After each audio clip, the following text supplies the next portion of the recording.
Bonsoir et bienvenue dans cette nouvelle vidéo. L'ossature des 32 équipes qualifiées pour la Coupe du Monde 2022 se dessine, puisqu'on connaît beaucoup de nations qui ont déjà composté leur billet pour Qatar 2022.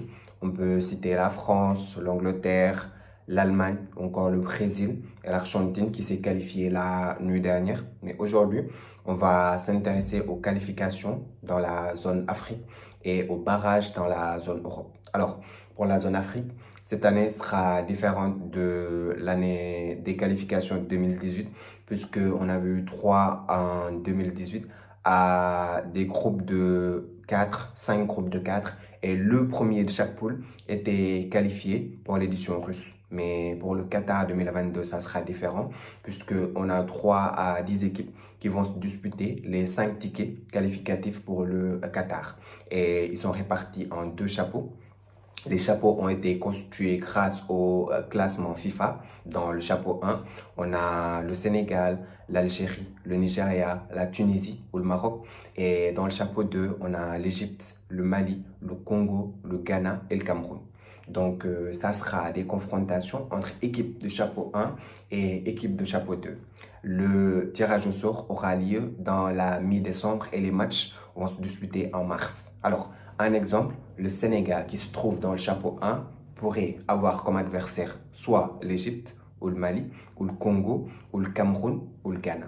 Le Sénégal ne pourra tirer qu'une de ces équipes-là.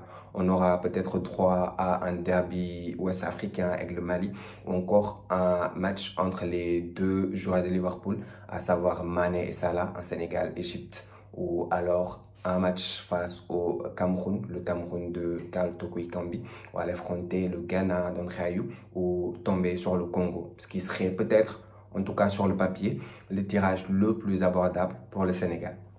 Et dans la zone Europe, il y aura peut-être un grand Europe qui restera à quai pour l'édition qatari, puisque et le Portugal et l'Italie ne sont pas parvenus à décrocher la première place de leur groupe.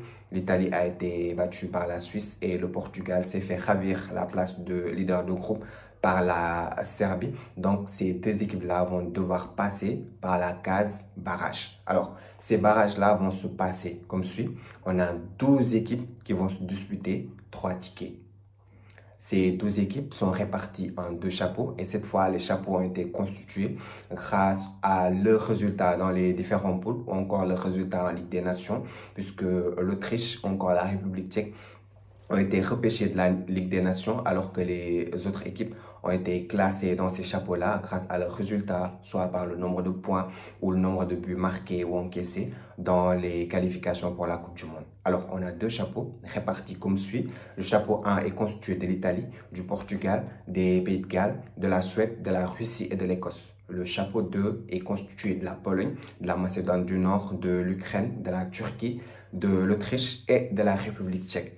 Alors, cette fois, ça sera différent de la zone Afrique, puisque ça ne sera pas des confrontations entre groupes de chapeau 1 et de chapeau 2, mais on aura droit à des parcours de 4 équipes. On a 12 équipes, on aura des parcours de 4 équipes, et donc on aura 3 parcours. Et le vainqueur de chaque parcours sera directement qualifié pour la Coupe du Monde, ce qui nous donnera droit à des matchs couperés, puisque ça sera une demi-finale sec et une finale sec. Il n'y aura pas de match aller-retour. Donc, on pourrait avoir un parcours où on aura droit à un Italie-Portugal en finale, ce qui laissera certainement, comme je le disais tantôt, un grand Europe qui ne se qualifiera pas pour la Coupe du Monde. Alors, Ronaldo a beau pleurer sur la pelouse de Lisbonne lors du match face à la Serbie. Mancini a beau tonner que l'Italie sera à la Coupe du Monde et qu'elle la gagnera peut-être, mais il faudra passer par ces cases barrages, puisque je vais donner un exemple.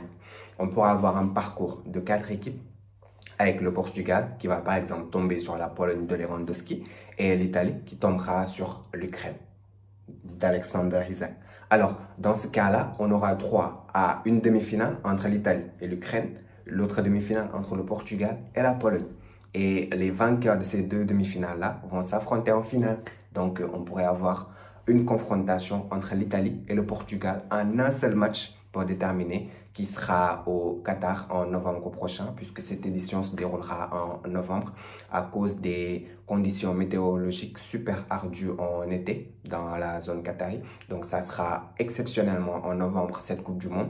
Et le tirage au sort de ces barrages-là dans la zone Europe aura lieu en cette fin du mois de novembre et les matchs auront lieu entre le 24 mars et le 29 mars prochain pour déterminer les 3 dernières équipes européennes qui seront au Qatar en novembre prochain.